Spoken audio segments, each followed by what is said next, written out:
Gracias, John Martínez también, Giancarlo Plaza, Luis Aguilar, que están conectados con nosotros en el Facebook. Un fuerte abrazo para todos ustedes, que tengan un excelente día miércoles. Vámonos con los ciudadanos de primera, segunda, tercera, cuarta y quinta en salarios en este país. Hay gente que la tiene de oro, decían por el barrio, la tiene de oro, que la labia, el puesto, la profesión, la cara, el bolsillo. Pero algunos cobran más que otros. Así pasa en este país, donde supuestamente hay un estándar de sueldos.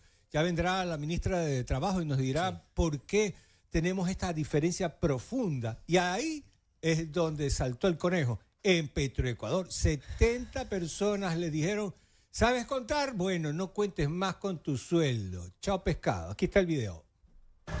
Se acabaron los sueldos dorados. Así tituló Petroecuador su comunicado, en el que informa que 70 funcionarios fueron despedidos porque durante años mantuvieron sueldos excesivos y sobrevalorados.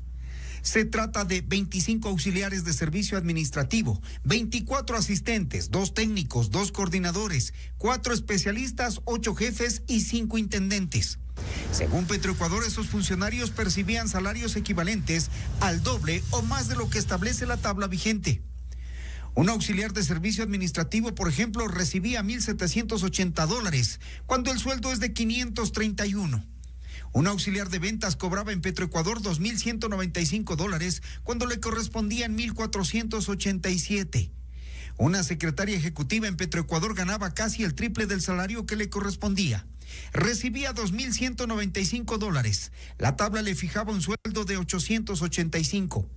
Un técnico de laboratorio de control cobraba $3,723, cuando su remuneración fija era de $1,815. A nivel jerárquico, los rubros eran más escandalosos, porque había funcionarios que ganaban incluso más que el propio gerente de la empresa. Es el caso del coordinador de riesgos, cuyo sueldo era de $5,756. Lo fijado en la tabla es de $2,470. Lo mismo ocurría con el coordinador de seguridad y ambiente, que recibía mensualmente $5,441 en lugar de los $2,470 que le correspondían. El superintendente de mantenimiento de producción recibía $5,608 en lugar de los $4,125 que le fijaba la tabla. Un jefe de campo ganaba $6,100, cuando la tabla le decía que tiene un salario de $4,161. Los funcionarios despedidos en mayo pasado recibieron además una bonificación por la variable de evaluación del 2024, que representó $455,000 para el presupuesto de Petroecuador. Estas distorsiones salariales, como les denomina Petroecuador, son el resultado de decisiones anteriores de directorios que se ampararon en la Ley de Servicio Público, que determina el pago de reconocimientos y bonificaciones, siempre que las empresas del Estado sean productivas y rentables, lo que ya no es el caso de Petroecuador. Los 70 despidos permitirán a Petroecuador un ahorro anual de $1.7 millones, según el comunicado, y no afectarán las operaciones estratégicas, ya que los desvinculados serán reemplazados por perfiles que establece el Manual Orgánico de la mayor empresa estatal. En el comunicado, Petroecuador omitió la cifra de cuánto costarán las indemnizaciones por los 70 despidos. La ministra del Trabajo, Ivonne Núñez, ha pedido al directorio de Petroecuador y a los del resto de empresas públicas bajar al mínimo este tipo de beneficios que se disfrazan bajo el título de remuneraciones variables, que resultan como una especie de pago de utilidades en el sector público, figura que no existe. Y ahí están los sueldos dorados que de una u otra manera han descubierto en Petroecuador. Pero la pregunta del millón es: ¿desde cuánto tiempo están este tipo de beneficios extras para trabajadores que no estaban en la lista? Yo conozco en términos generales que no solamente Petroecuador, en otras instituciones públicas también tenían el mismo problema.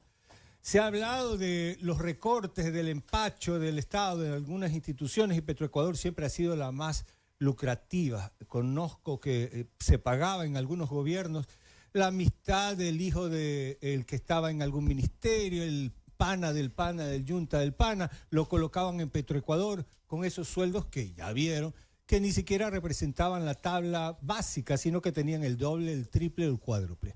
Ahora la pregunta es: ¿el Ecuador está ahorrando? ¿Y cuántas instituciones estarán en las mismas instancias? ¿Se hará lo mismo en otras instituciones? Bueno, ahí estaremos con la ministra de Trabajo en breves minutos para también preguntarle qué otra institución está así para comenzar a hacer esta purga que necesitamos en el país. Entonces, más o menos lo está haciendo antes. Son las 7:38 de la mañana y le damos ya la bienvenida a la ministra de Trabajo, Ivonne Núñez, abogada por la Universidad de Guayaquil. Cuenta con maestrías en negocios internacionales y gestión de comercio exterior, así como en derecho constitucional, además de 2 diplomados en economía internacional y economía ecuatoriana. Actualmente es candidata a PhD por la Universidad Mar del Plata en Argentina, con una trayectoria profesional con más de 10 años como jueza en varios ámbitos legales, como el de garantías penales, niñez y adolescencia, tránsito y contravenciones. Ministra, a usted no le come cuento nadie, por lo visto, con esta amplia experiencia que tiene usted. Y ahora mi primera inquietud es que todo el mundo se ha quejado, en todos los gobiernos lo denunciaban, pero en este se concretó. Todo el mundo se quejaba de los sueldos dorados de Petroecuador. Yo sé que quizás no es su cartera, pero en algo tiene injerencia. Sobre todo porque el discurso, yo se lo escuché a usted en abril de hace un año, si no estoy mal. Hablaba de muchas cosas en esa época, de que justamente los contratos prácticamente estaban acabando con Petroecuador. También recuerdo que en ese entonces anunciaban el programa de migración circular, que hoy ya es una realidad. Pero concentrándonos en Petroecuador, estamos hablando de un ahorro de 1.71 millones anuales. Muy buenos días, muchas gracias por su invitación a este importante medio de comunicación. Gracias por la lectura que ha dado. Simplemente dígame, Ivonne, yo realmente lo que hago es lo que todo ser humano debe hacer, prepararse y conocer la realidad de lo que vive y sobre todo propender a ayudar a la humanidad. Y el Ecuador necesita la concurrencia de todos los ecuatorianos, sobre todo en este momento actual.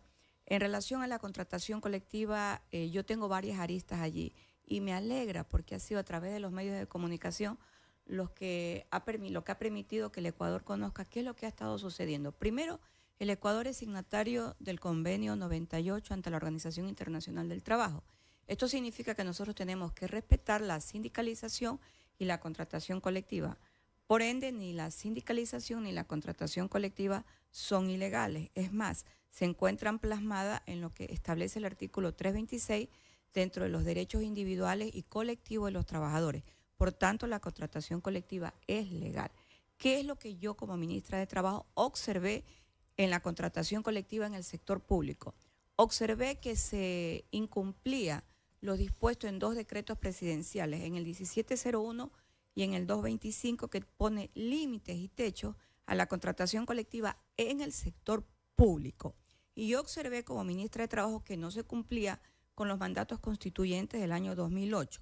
El 2, el 4 y el mandato constituyente 8, que también pone límites y pone escalas en la negociación del contrato colectivo. Y lo más grave, esto fue lo más grave que observé, el incumplimiento respecto a lo establecido en la Ley Orgánica de Empresas Públicas, que señala textualmente que solo la contratación colectiva en el sector público es para los obreros.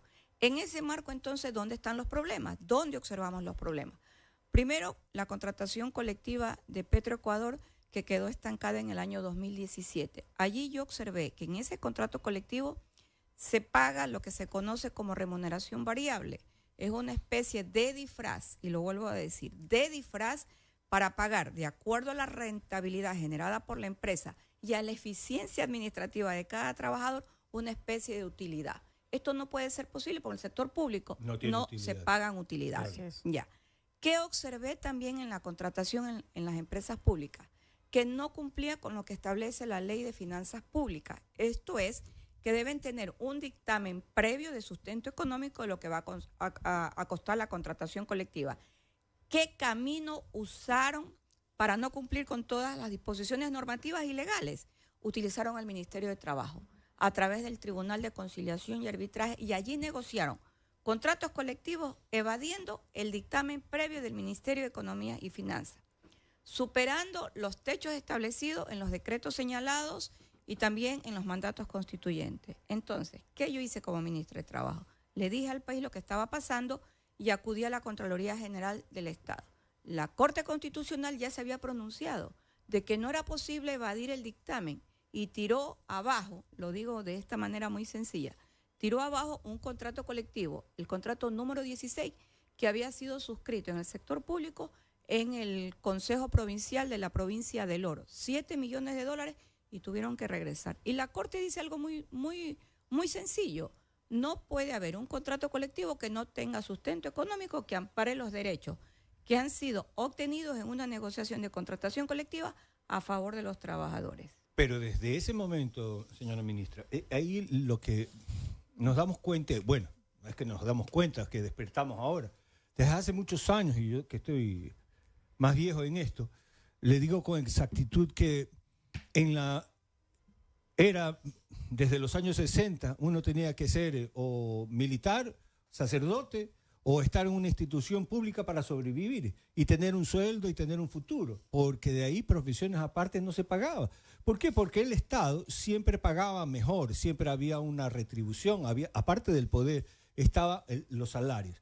Y en cada momento histórico de gobiernos, desde León Febres Cordero hasta ahora, siempre se ha hablado de que este manejo cruento de salarios de ecuatorianos de primera, de segunda, de tercera, cuarta y quinta, sobre todo en los sueldos y salarios, se ha demostrado. Todo el mundo se ha querido sacar esas pulgas, pero nadie ha tenido la decisión. ¿Qué nos falta para, no solamente en Petroecuador, en otras instituciones públicas también hacer lo mismo? Mire, en este momento al Estado ecuatoriano se le ha ahorrado aproximadamente, de los cálculos que tenemos, más de 400 millones de dólares en contratación. En toda la contratación colectiva. El gran ahorro fue en una acción de protección que los trabajadores eléctricos del sector de SELEC habían planteado el famoso traslado de los CEP al Código del Trabajo más la contratación colectiva. Logramos ganar en segunda instancia mediante esta acción de protección que no se paguen 200 millones de dólares. No es cualquier cosa, 200 millones de dólares.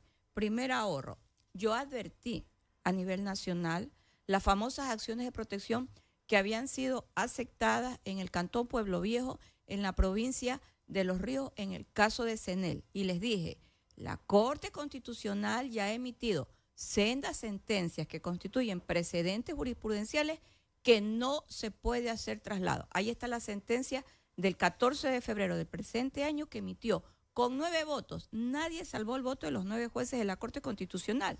Y estalló el problema en el caso de CENEL, que tienen que devolver 79 millones de dólares. Y solo al comité de empresa, los trabajadores le entregaron 19 millones 800 mil dólares, que espero que el comité de empresa se los devuelva a los trabajadores para que le resten a todos los trabajadores y no tengan que pagar ese dinero que fue entregado a los dirigentes del comité de empresa de la empresa CENEL. El día de ayer me he reunido a petición del gerente de CENEL, quien desde que fue notificado el día 14 de febrero del presente año dejó de pagar esos valores que no los puede seguir pagando de acuerdo a la sentencia. Y él lo dijo la semana pasada y está textualizado en el principal diario de circulación nacional, el diario El Universo.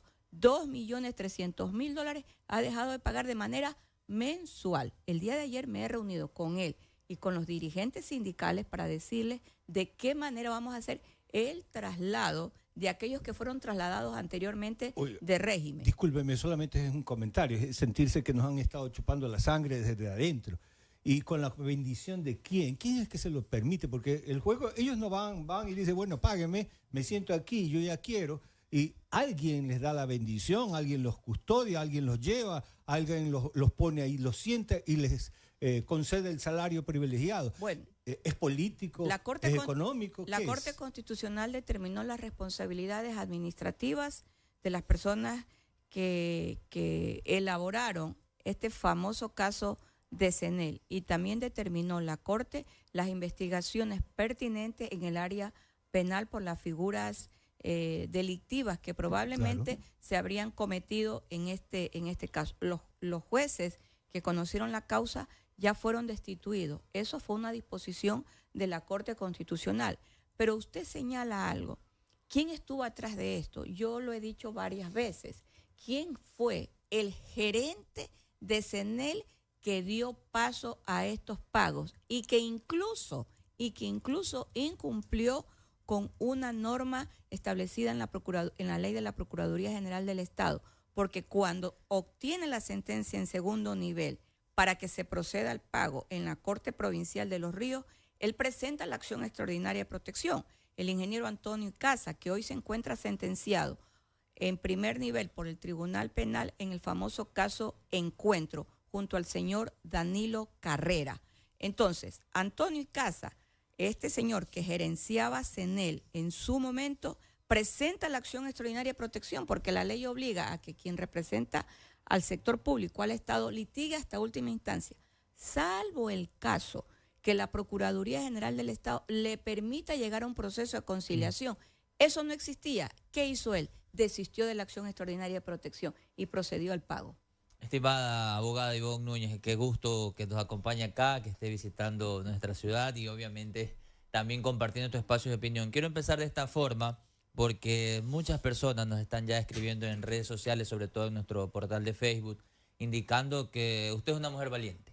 Al momento de enfrentar tantos casos de demandas laborales, de situaciones en el Ministerio del Trabajo, en los bajos del edificio que queda sobre la avenida Quito, genera también ese compromiso que se la está jugando, porque el puesto suyo no es fácil, es un puesto que hay que conversar con sindicatos, que hay que conversar con personas que han sido despedidas por una u otra forma, pero que van al ministerio a exigir sus derechos de jubilación en algunos casos, otros en el derecho de liquidación de haberes y todo eso.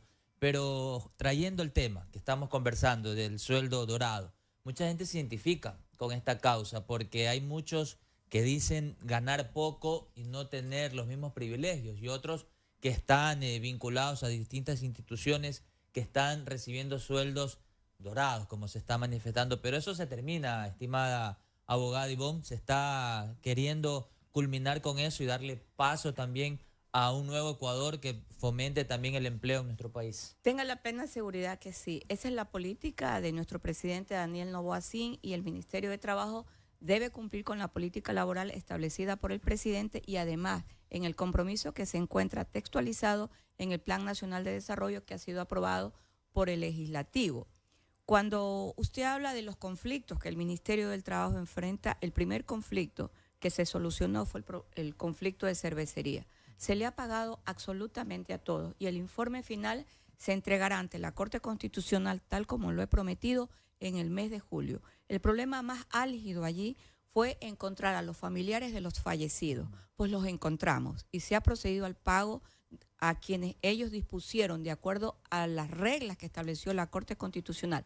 De acuerdo a quienes ellos dispusieron, entregarle el pago correspondiente a los montos por concepto de estas utilidades. Ese conflicto duró 16 años. Posteriormente nosotros hemos procedido a emitir las disculpas públicas en el caso Furukawa. Esta es una parte de la sentencia del caso Furukawa, pero es la primera parte a cumplir. Ahí vienen otros espacios que hay que cumplir, pero vamos a continuar y el Ministerio de Trabajo lo va a tener que seguir haciendo. Yo no encuentro en el país conflictividades laborales. Nosotros tenemos una política de puertas abiertas e ir a buscar inmediatamente donde surja un conflicto laboral para de manera inmediata sentarnos y buscar la solución. A los trabajadores hay que escucharlos, hay que saberlos entender, hay que identificar la problemática laboral y como el presidente dice, simplemente lo único que hay que hacer en materia laboral es cumplir con los derechos de los trabajadores. Yo les quiero comentar algo. Nosotros nos encontramos en el año 2024 que habían más de 800 millones de dólares que pagar a aquellas personas que del sector público optaron por la jubilación. Y a cambio de esa jubilación, de acuerdo a lo que dice el mandato constituyente, tienen que recibir una bonificación. Pues esa bonificación estaba impaga desde el año 2016. Y encontrarme con un sinnúmero de personas que iban... 2016, ministra. Sí, desde el 2016. ¿No había plata en esa época supuestamente? Le voy a comentar algo. ¿Sabe quién suspendió el pago de esta bonificación? Esta señora que ahora fue candidata a presidir el Ecuador y que por un día y pocas horas fue ministra de Trabajo. Ella emitió un acuerdo ministerial muy amplio y fue algo... Doña Luisa González. Sí, fue algo de lo que el presidente le dijo el día del debate, que había suspendido el pago de la jubilación a las personas que habían optado por la jubilación. El presidente dijo, hay que pagar. Nosotros en el año 2024 reiniciamos los pagos y hemos logrado pagar en el año 2024 244 millones de dólares entre efectivo y pagos en bono, buscándolos, buscándolo. Pero nos encontramos también con el problema de las personas que fallecieron.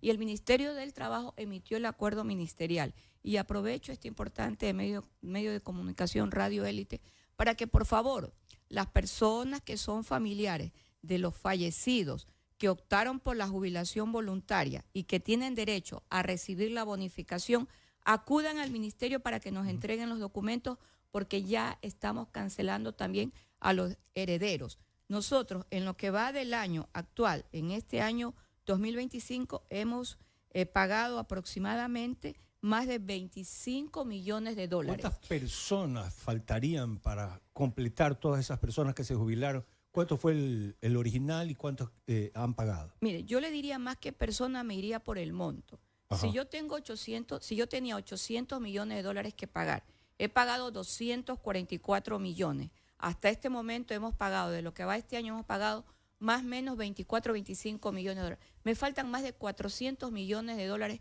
que pagar. Entonces, estimo que el número es muy importante. Es un número de más de 200 o 300 personas las que tendrían que aún recibir este pago de la bonificación. Pero no es un derecho que está concluido.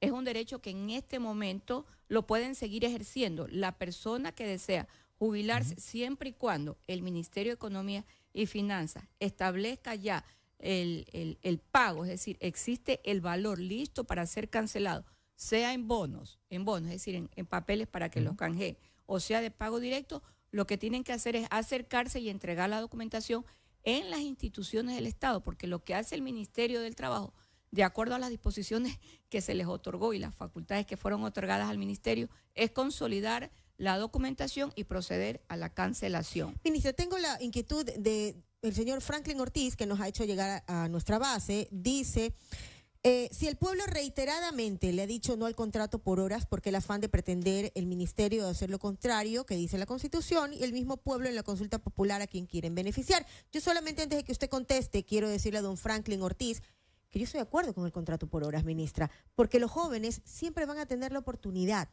Yo trabajo por horas en 2 lugares. Tengo compañeros aquí que también hacemos lo mismo, porque estamos en otra situación, no solamente de edad, sino en otra situación. ¿Por qué se quiere satanizar el contrato por horas? ¿Y qué decirle a don Franklin Ortiz? A don Franklin lo único que le puedo decir es que me dé una respuesta y le dé una respuesta al Estado. ¿Cómo puedo generar más empleo y cómo voy adaptando las modalidades de trabajo que actualmente existen en el mundo? ¿Cómo dejo de utilizar una plataforma virtual donde usted puede trabajar por 1, por 2 o por 3 horas utilizando una herramienta tecnológica? Yo quiero que me digan de qué manera yo genero más empleo. Lo que pasa es que, el concepto, es que hay mucha gente que puso en la cabeza del ecuatoriano que lo más seguro es el contrato total, que tienes que tener seguridad, 8 horas, el seguro social. Entonces, eso se marcó tanto en una generación entre los 70 y 90 que es difícil radicarle la modernidad. Mire, yo pienso que cuando se vienen los cambios, a las personas por lo general no les gustan los cambios, les gusta vivir de manera lineal. Y aquí me voy a referir a algo. Hace más de 20 años, algún grupo de abogados a nivel nacional, y yo estaba dentro de ese grupo, cuando fuimos a lo que se llamaba antes Congreso Nacional, a pedir que en el Código de Trabajo incorporaran las plataformas que después todo el Ecuador al final lo conoció en el año 2020, es decir, el teletrabajo, nos dijeron que éramos abogados vagos. Yo le decía, no somos vagos, simplemente nos estamos adelantando al mundo moderno, porque la tecnología llegó y trabajar mediante esta modalidad de trabajo, teletrabajo se utiliza en el mundo. Me dijeron vaga, y yo le digo, ¿acaso no todos quieren ahora el teletrabajo? Así que yo esas disruptivas, como le llaman en el mundo moderno, o las rupturas, yo ya las conozco. De hecho, le quiero decir a don Franklin que revise el Código de Trabajo, el artículo 82. El trabajo por horas en el Ecuador ya existe.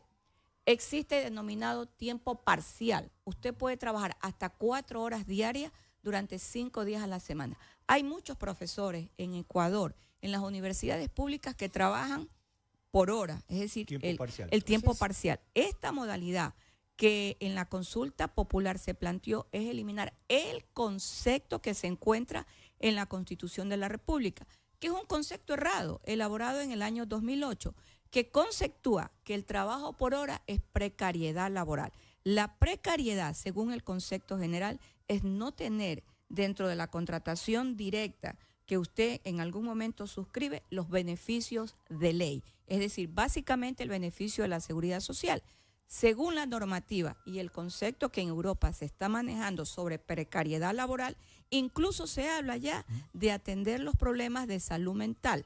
Si yo hablo de este tema de salud mental en el Ecuador, me van a decir que yo estoy tratando al trabajador que tiene problemas mentales, pero en Europa están en un tema de mayor avance en el concepto de la precariedad laboral, en razón que se ven ciertos rasgos de qué es lo que está pasando. Un poco hay que entender y avisorar cuáles son las nuevas modalidades de trabajo. Les voy a comentar un caso que a mí me llamó muchísimo la atención. Un grupo de 5 abogados que en Quito decidieron organizarse para ellos, conformar la empresa y manejar el embarque y desembarque de mercadería a través de los puertos. Y en Quito no hay una sola gota de mar. Y ellos manejan embarques desde los puertos de Guayaquil.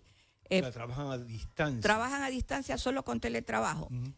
Puertos de Panamá y llevan también en el intercambio de mercancías a República Dominicana. Todos son abogados y trabajan menos de 5 horas diarias. Quiero decirle a don Franklin, a quienes nos escuchan, y a ustedes, que en la actualidad los elementos de la relación laboral han variado sustancialmente. Han variado sustancialmente, primero, por el tema de las horas, y segundo, han variado sustancialmente por el clásico concepto de trabajar en 4 paredes. Ahora, la tecnología, la inteligencia artificial y también la modernidad de las relaciones laborales debe necesariamente que el ecuatoriano irla adaptando.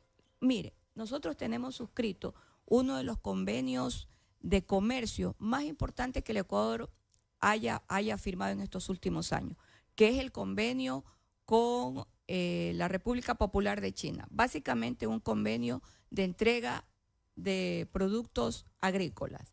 La persona, si usted es empresario, si usted maneja una hacienda o maneja varias hectáreas de producción, quedémonos con el arándano.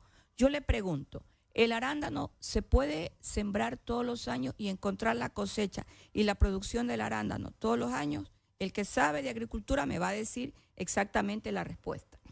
¿En qué provincias las va a hacer? ¿A dónde yo voy? En el caso de las flores, que es un tema más concreto. En el caso de las flores tenemos temporadas altas. Cuando hay temporadas altas, usted va a ser contratado, ¿por qué? Va a ser contratado por tiempo y también por horas.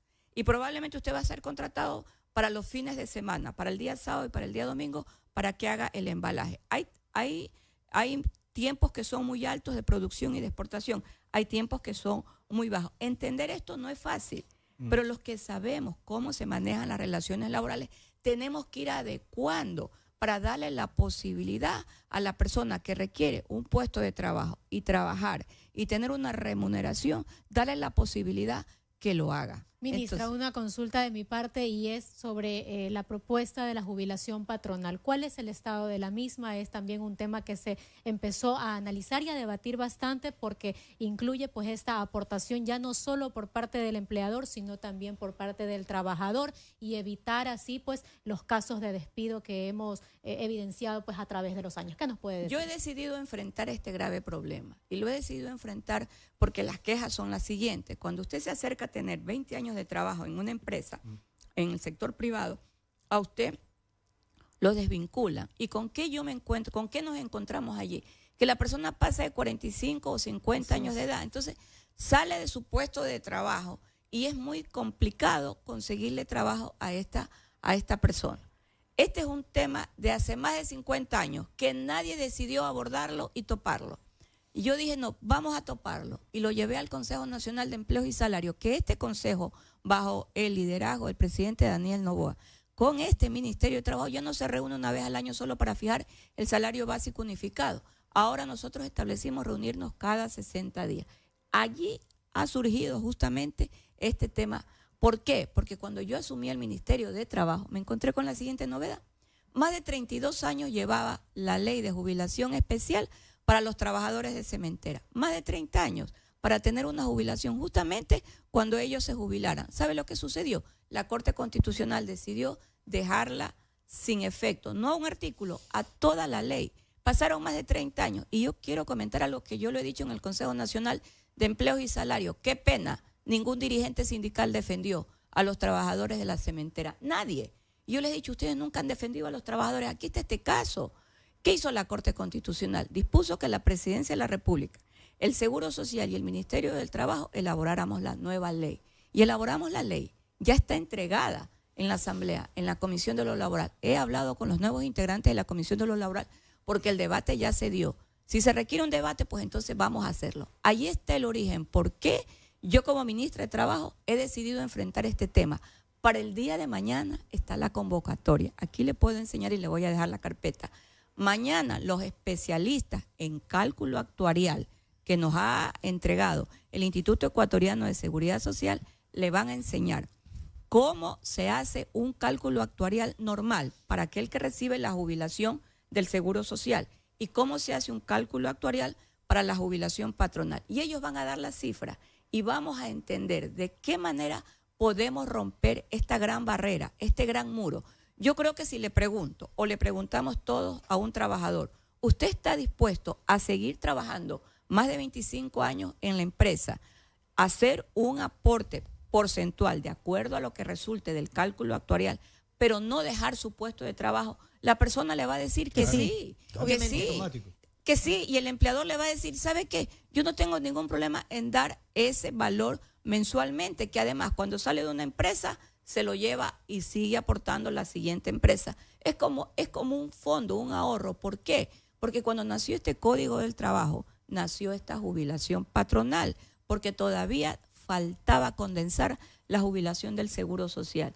Pero esto ha sido un gran obstáculo y yo como ministra de Trabajo lo estoy enfrentando porque la política significa en materia de empleabilidad que todos gocemos de un trabajo digno, de un trabajo pleno, que nos permita con el tiempo tener también una jubilación digna.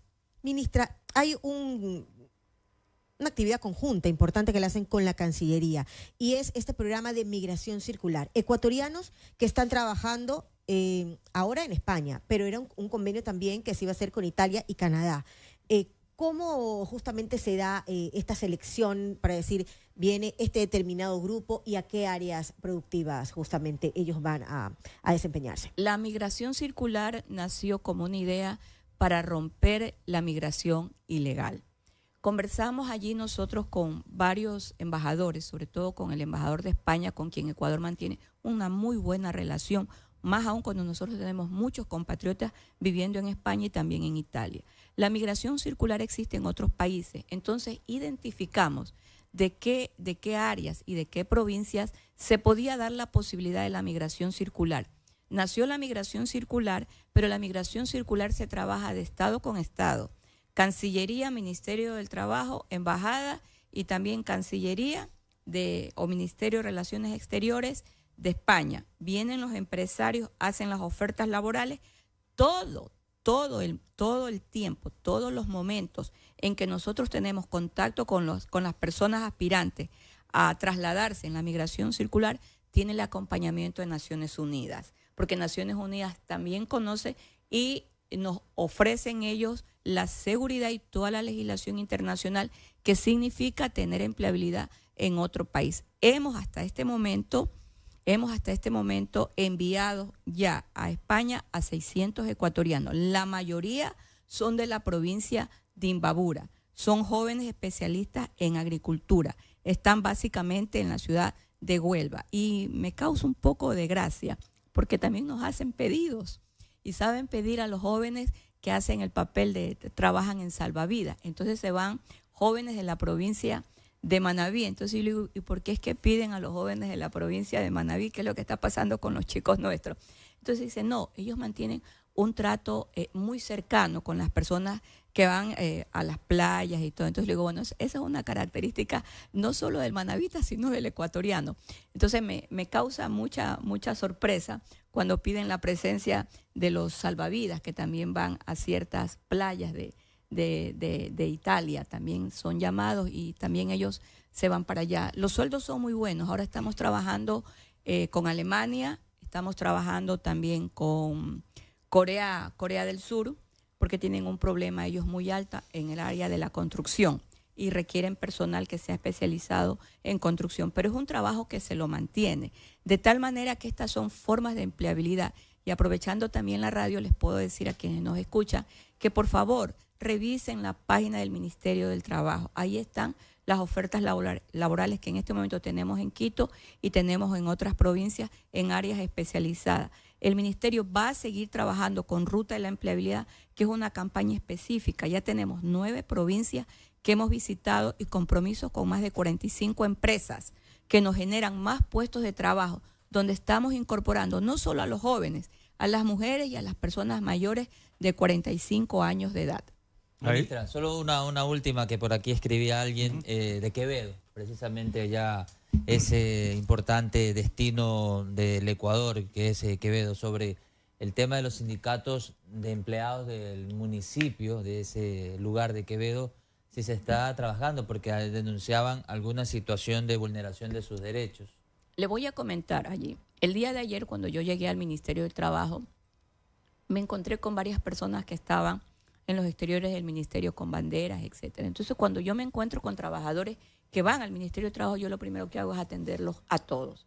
Incluso si no han pedido audiencia, yo no puedo atender de esa manera que una audiencia. No, que suban porque yo tengo que atender. Y me encontré que ellos tenían o tienen un pliego de peticiones desde el año 2019, desde antes de la pandemia. Han pasado los años, han ido a procesos de nulidad. Es un pliego de peticiones en relación al incumplimiento del contrato colectivo.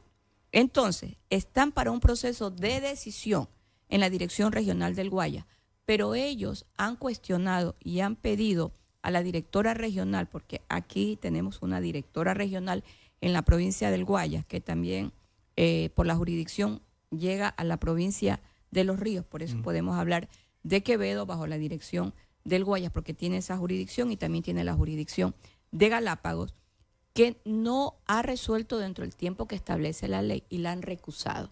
Entonces, yo hablé con ellos y les dije, la recusación procesalmente va a llevar a lo siguiente.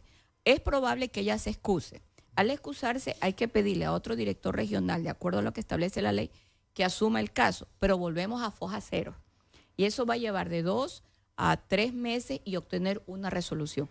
Ese es el caso específico del tema de la persona que pregunta. Es el incumplimiento, según lo establecen ellos en sus alegaciones, a través de un pliego de peticiones del contrato colectivo, que se refiere a uniforme y me parece que dijeron también a transporte y unos beneficios económicos. Los obreros que han armado un sindicato. Todo, no, es un comité de empresa que hay allí y el comité de empresa tiene suscrito ya un contrato colectivo, pero ese contrato colectivo, a decir de ellos, ha sido incumplido en ciertas cláusulas. ¿Cómo hacer para unificar estas situaciones? Porque le escucho de varias partes del país donde le exigen justicia laboral, por decirlo de alguna manera, pero no tenemos alguna forma unificada donde todos los municipios tengan un formato de así tenemos a los empleados, así tenemos a los obreros, a todo el régimen del municipio de una forma, porque parece que cada municipio, cada región, cada institución tiene paralelismos, o se inventan una cosa o se inventa la otra, o piden una cosa y otros exigen otra. No tenemos unificado en el país las cosas administrativas del Estado, de estados pequeños, municipales, provinciales. Mire, el tema es que se manejan conceptos. En mi criterio, algunos conceptos son acertados, otros conceptos son errados. Y yo les decía, por ejemplo, a ellos ayer, que en un contrato colectivo no tienen que pedir en la negociación el pago de los uniformes, porque el pago de los uniformes está en el Código del Trabajo. Entonces, no debe una negociación usted incluir un valor que la ley ya se lo establece. ¿Porque eso qué hace? Eso aumenta la contratación colectiva si vemos números, si vemos valores. Entonces, yo le decía, siempre en una contratación colectiva hay que ser estrategas, hay que buscar las mejores líneas de negociación. Yo aquí le voy a dejar esta documentación y usted va a poder aquí ver, solo en el año que decurre, en el 2025, hemos suscrito 24 contratos colectivos, tanto en el sector público como en el sector privado. Entonces, en el sector público, todos los contratos colectivos que se han suscrito y el día de mañana vamos a suscribir en el Ministerio de Inclusión Económica Social, lo que se denomina ahora MIES, que antes era Ministerio de Bienestar Social. Es un contrato colectivo que va a beneficiar a miles de trabajadores. Hay otros contratos colectivos que benefician a un número reducido de trabajadores, porque no en todas las instituciones tenemos el mismo número de trabajadores, al igual que en el sector privado, pero todos tienen un lineamiento. Lo que usted dice es correcta, su pregunta. En el sector público ahorita tienen un lineamiento, yo le llamaría, es un orden. Deben tener primero el dictamen del ministerio, y segundo, del Ministerio de Economía y Finanzas, y segundo, ¿cuál es el otro lineamiento? Para eso el Ministerio del Trabajo emitió el acuerdo ministerial de pisos y techos. No se pueden pasar de lo que establecen los decretos 1701, 225 y mandatos constituyentes 2, 4 y 8. Me voy a quedar con el mandato 4, que señala cómo se liquida mediante el concepto de despido intempestivo a un trabajador del sector público. No se puede superar los 300 salarios básicos unificados que quedaron estancados con el salario básico unificado del año 2015. Es decir, yo al tener ese límite no puedo superarlo. Tengo que quedarme y tengo que cumplir, salvo el caso que el mandato constituyente algún día cambie. Entonces, mire aquí, en el sindicato de Santana, provincia de Manabí, del gobierno autónomo descentralizado del municipio de Santana. Santana, el cantón Santana, en la provincia de Manabí, es muy pequeñito. Así es. Ya, ellos tienen registrado su sindicato y tienen su contrato colectivo suscrito, que fue suscrito el 15 de enero de este año para 33 trabajadores. Comité de Empresa de Trabajadores Municipal Aseo Integral Montecristi, también Manabí, para 70 trabajadores. El sindicato de Distrito Educativo de la provincia del Oro, que fue suscrito en el mes quinto, mayo de este año, para 53 trabajadores. El Ministerio del Deporte, Sindicato General del Ministerio del Deporte, 33 trabajadores públicos, fue suscrito ahora en el mes de junio. En la parte superior, aquí está, también en el sector privado, encontramos Comité de Empresa de los Trabajadores de Mesinchen, Ecuador. Ahí, en el sector privado, ahí no hay límite, ahí es de acuerdo a cómo lo establezca el empresario, claro, o los empresarios de una empresa con sus trabajadores. Pero aquí encontramos un gran número, por ejemplo, de personas beneficiadas del contrato colectivo en el que le acabo de señalar. Y hay otro, el Banco de Guayaquil, 2.873 trabajadores, también tienen contrato colectivo. Gracias.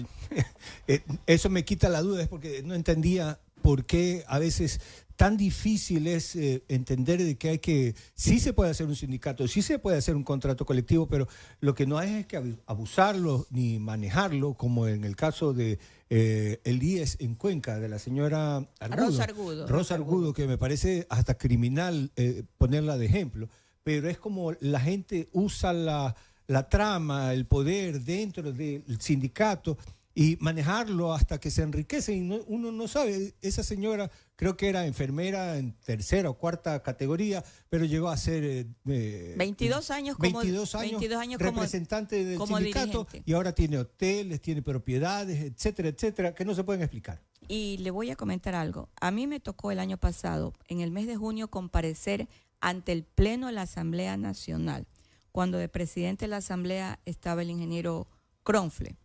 Y nunca antes, como yo lo dije ese día, nunca antes el Pleno de la Asamblea le había pedido, porque ellos lo solicitaron mediante una resolución. Este es un dato histórico y yo lo tengo no solo en mi memoria, sino que lo tengo en mis memorias escritas.